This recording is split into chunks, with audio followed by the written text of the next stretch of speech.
Welcome, everyone. My guest today is Lead Analyst Logan Mohtashami to talk about inventory growth and the Trump administration's efforts to boost supply. First, I want to thank our sponsor, Trust and Will, for making this episode possible. Logan, welcome back to the podcast. It is wonderful to be here, and we have officially retired the weekend tracker for 2025. You know, you and I have talked about this for many years. The last 2 weeks of December, a lot of things should just be discounted. Why? Because it's holidays, weather, not a lot of things happen during that period of times. And over the past few years, we've seen people make these really big macro housing takes on a period of time where activity is low. And before I even could come on the show, we're seeing this happen again with, guess who? Redfin's data once again. So I'm going to explain this on as simple as I can. When we went at the start of the year, we said housing demand, because the forward-looking data is doing better even with elevated rates, the months of June to October, the reports for July to November, because the year-over-year comps, this is where I know a lot of people just aren't trained to look at housing data. The year-over-year comps are so low that we should be flat to positive. Okay, so this was like February, March. That's what occurred. But November and December data, the year-over-year comps are going to be harder, not sales price and demand.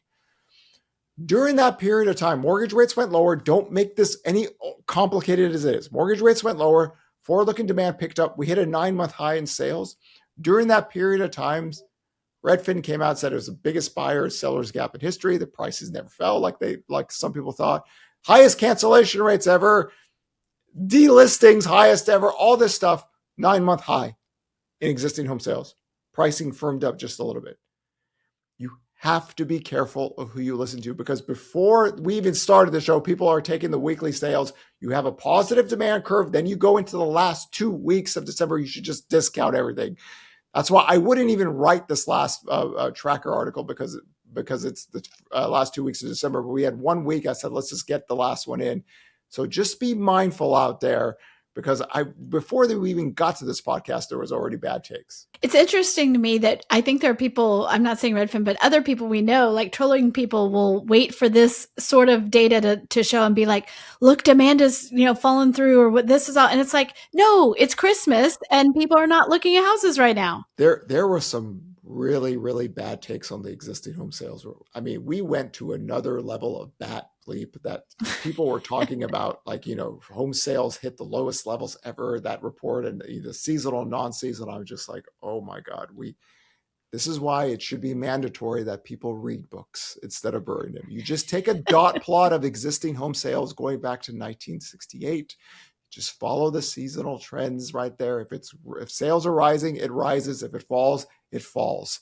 Do not make it any more complicated than that. Wow, it was egregiously bad over the weekend and this morning. But in any case, it's the last weekend tracker of the year. We'll start it up again on January 10th. Usually the first week is not that of the year isn't that great. Usually things start getting off on the second week. But here we are, so we can go over what we've seen this year. Absolutely. And first of all, we have to say happy birthday, happy anniversary to the 3-year mark of the birth of the housing market tracker.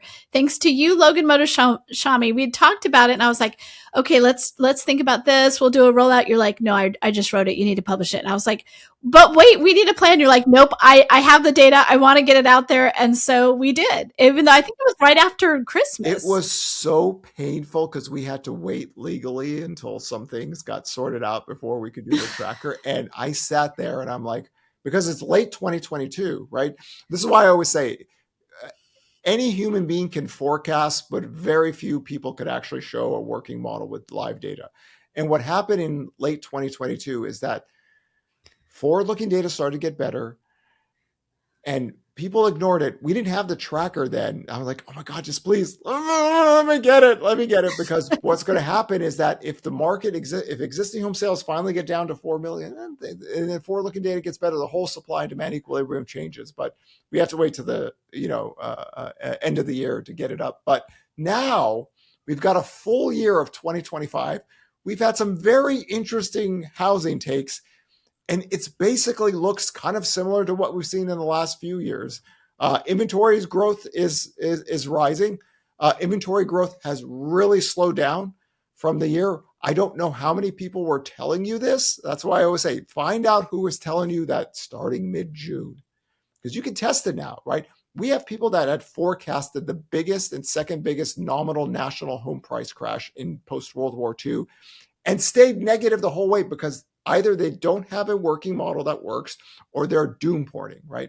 But here, inventory growth started to slow down. It's not that everyone's delisting. I think the delisting story gets overplayed as well. There's natural listings. There's millions of people that buy and sell homes. So here we are, June, market's changing a little bit. Okay, then rates went lower, right? The growth rate of inventory went from like 33% down to 13.54%. I know the NAR has 7.5% year over year. Just remember, the NAR is different than ours because we just track what the raw inventory is. We don't have any pending contracts. So inventory growth slowed, rates went lower, demand picked up, 9-month high in sales, just 200,000. That's it. That's really kind of what happened. You don't have to make these magnanimous, great macro housing crazy takes out there. If you just follow the tracker, connect the dots, be the detective, not the troll, voila, the end of 2025, right? All in there. Everything kind of looked right, but you have to show people the data so they don't get confused, because there was really bad takes over the weekend and this morning. So let's talk about what the inventory, first of all, the fact that we had all that inventory come online compared to last year, early in the year, and now it's slowed down. But what does that tell you about, where are we with the supply demand equilibrium, and what does that say about the market? So early in the year was really good, right? And part of that is trying to explain purchase application. There are some really smart people who just don't understand purchase application. I totally get it. It's confusing. But most sellers are home buyers. So when they list their house, if they're going to sell and buy with another mortgage, a lot of times they fill out an application, right? So that can explain why our year over year new listings growth was picking up and purchase application data was picking up. Very low base, right? Historically low base of data. So the percentages can be good. Then kind of mid-June, that rate of growth, that growth rate was really slowing down. So we weren't seeing the same kind of impact out there. New listings data peaked at the May 23rd. Then it does this little seasonal decline. It's going a little bit lower than what we've seen last year. And then all of a sudden, rates went below 6.64, and then demand picks up. So that supply and demand equilibrium, you put them together, can explain why the growth rate of inventory went from 33% down to 13.54%. Still very positive year. Like, I love this year. You and I have talked about, I love 2025 because it's a more functioning marketplace. But it was all there for the data to read. And I don't know what to tell you. We show this to you all so you can get a visual of it, but the tracker pretty much did a really good job of trying to explain the supply and demand equilibrium and why the Case-Shiller index. I work off the Case-Shiller index. It started to firm up, in the last few months. Nothing spectacular, nothing great, but just firmed up a little bit. So when you connect the dots, 2025 really makes a lot of sense. There was just so much noise because of Redfin's data that I think a lot of people just got confused, and they thought what the second half of 2022 was going to be, or 2025 was going to be what we saw in 2022.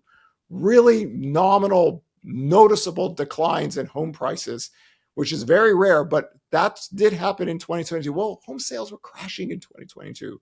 That's why we want to teach this stuff. An educated society will not get duped anymore, right? So that's why Redfin's data doesn't look anything like the 2022 data, even though we have these unusual headlines.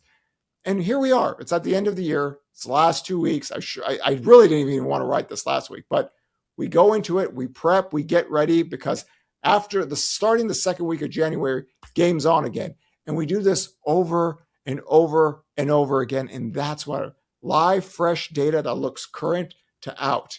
And that explains 2025 data very, very correctly. So let's talk about those extra 200,000. What you think is like that what we saw with purchase apps with demand led to about 200,000 extra homes since June, right? The last 20 weeks of purchase application data has that 20 weeks of positive double-digit year-over-year growth. But unlike earlier in the year, the week-to-week data was more positive than we saw early. And that's all it is 200,000. I mean, we're working from the lowest bar. It doesn't take much to move the needle. So that's how we do it on this part. So inventory, obviously, huge story, and so good for the housing market to have that come online. We've seen also just in the last week a ton of continued action from the White House, from the Trump administration. Last week, Trump was on, part of his address. He talked about housing. What do you see, if anything, can he do there? Okay, so this becomes another interesting talking point. When we talk about building homes, a lot of people say that the government tries to prop up housing, so they'll never build enough to bring home prices down. The builders do not provide millions and millions of homes within a calendar year, because they build off of a contract. So a lot of people think that there's all these active inventory homes for sale. The builders only, historically, they kind of really peak around 120,000 completed units, because they take a contract in, and then by the time the house is done finishing, they do the loan process for the person, and the person buys the house. So they're not the avenue, nor have they ever been the avenue of a lot of active inventory for sale. So I think that's the confusing part, that people think that the builders are just going to sit there and just build. They build off of what they think they can sell. I believe President Trump is going to make some, zoning changes, or maybe some incentives. Of course, he's talked about the 50-year mortgage, portable mortgages. 50-year mortgage, I'm not a fan of. Portable mortgages, I don't think it works, because these loans are already securitized. You can't go back and redo the contracts of them. But in terms of supply, anything you can build is a positive, right? Because supply is the best way to deal with inflation. The velocity of something like that is somewhat limited out there. We don't build homes within a very fast amount of time, and the builders just say, okay, listen, if I'm going to bring 600, 700,000 homes available for sale, most of these better be in contract. And that's why the total completed units for sale is we have over 147 million housing units in America. The builders are just a fraction of that. Our new listings data, just basically in the seasonal peak periods, just 2 weeks of that is more than any of the builders can really produce. So I think people get confused about that, because they think there's going to be millions of homes sitting there, and that's just not how the builders operate their business. I think it's especially so we hosted Focus on Excellence, which was a conference for home builders, right? Top home builders. We got to sit with them, talk to them. And one of the things that just struck me so much is they have this land, and once you use that land, it's gone.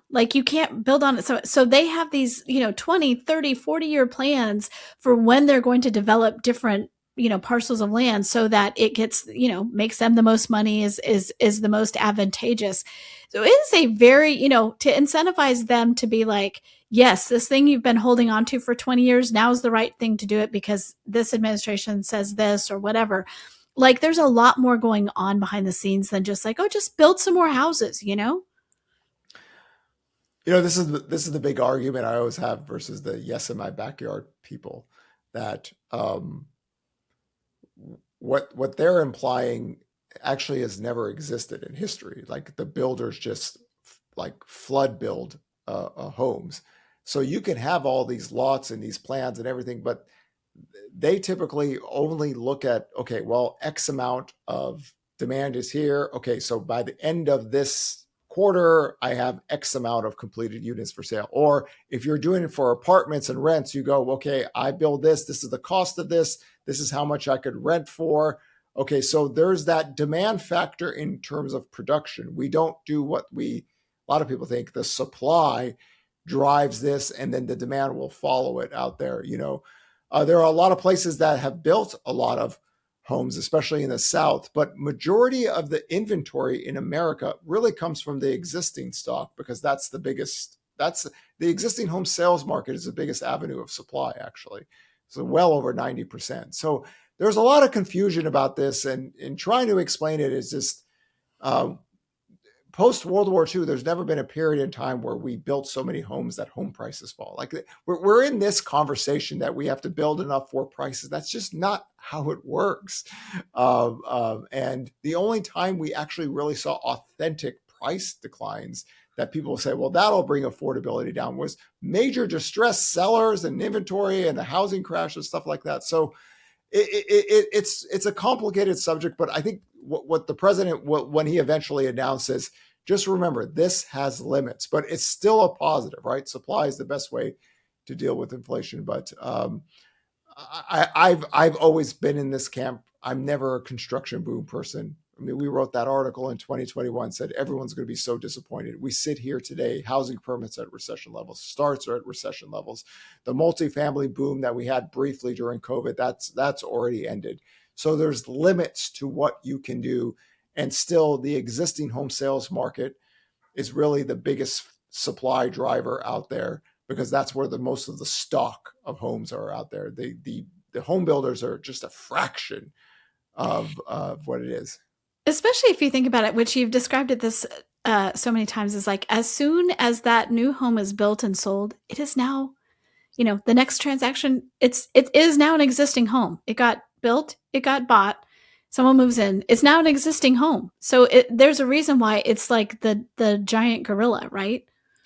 I mean, the builder's biggest competition is the existing home sales market always, and they dwarf them. So their job is to, okay, I've got this contract, I build this house, I sell a home as a commodity, and that person is there. That's gone. So that home is a supply that somebody takes in, but there has to be a demand for that supply. This is why housing permits are at recession levels. This is one of the reasons we wrote that article in 2021 telling people, guys, as soon as rates go up, this construction boom you're all talking about, it's going to fade. So, but still, no matter what happens, it should be a little bit better on the regulation side. I'm just very mindful of the financing and aspect of building. And this is why, if you go back decades and decades, I mean, go back 6 decades, you can see this. The builders, whenever demand falls, all right, we're done. And they really do not get above 120,000. But unlike the 60s, 70s, 80s, and 90s and 2000 and last, well, there's a lot of homes out there, right? There's 147 million total housing units out there, and the builders are just, so limits to what that can do. But anything that provides production, anything can help, especially with rents, like apartments and stuff like that. Those are good. And we see it. We see rental vacancies are up. The rent growth rate of rent inflation has come down. In some cases, it's even negative, positive, right? And you have to remember, if we didn't have mom and pop investors providing rental supply out there, inflation would be worse and rents would be worse. But there's things you can do, but there is no real quick fix to something like this. But weakness in demand, higher rates actually created more inventory for the existing home sales market. That has brought price growth down. It wasn't the builders really out there, because you could see the completed units. One of the things I've realized is not a lot of people have ever seen the completed units for sale for the home builders. I mean, just right? Like, they've never seen it before. And they go, what is that? I go, that's the builder. It's like, that's it? I mean, when I say this at conferences, people just are shocked. I go, don't be. It's always been this way, right? So because they and name that, it's like 120,000 units, right? That's it. They're completed. Yeah. So I like to provide this chart. Not a lot of people know even where to get this chart, but we show the charts of completed units of sale going back to the 60s. And we're like, this is your millions of homes that are going to be open and available for sale for everyone. So I think that's why we have the Fight Club rules. We don't mix them two together, right? It's a completely different process, the new home sales market. Wait, is it Fight Club or is it Ghostbusters? I thought we don't cross the stream. Fight Club rules were designed to say we never talk about Fight Club, but we never mix the new home sales sector and the existing home sales together. Fight Club rule number 2, you can't do that. You get completely confused and lost out there, because these are two different creatures altogether. The existing home seller is a seller that's going to be a buyer most of the time. The builders just build a home as a commodity to make as much money and then move on, right? There's no attachment here. You just build it, community plans, land, all these things go into it, where this is just, hey, I'm a seller, I'm a buyer, and there we go. That's why there's a lot more active inventory out there than what the builders completed units of sale. And just keep it simple: completed units of sale, those that are in construction, and those that haven't even started construction yet. It's part of the plans, but they haven't done anything yet. So that's the new home sales sector. That's the new home sales sector. Well, Logan, thank you so much for being on right before Christmas. And we will talk to you again. We have an unplugged session coming up on Friday. And next week, we're going to have we're going to publish your forecast and then do a podcast on your 2026 forecast. Much look forward to. Yes. And, by the time this podcast comes out Tuesday, we're finally going to get a new home sales report. It has been so long. I feel like the lady in Titanic. It's been 84 years since I've seen a new home sales report. And it was just like the last report was so interesting because it was a 3-year high, and that number should get revised, but we've just been in dark and limbo for new home sales and housing starts for so long. I don't know what to do with myself. Well, we will look forward to that. Thank you so much for being on.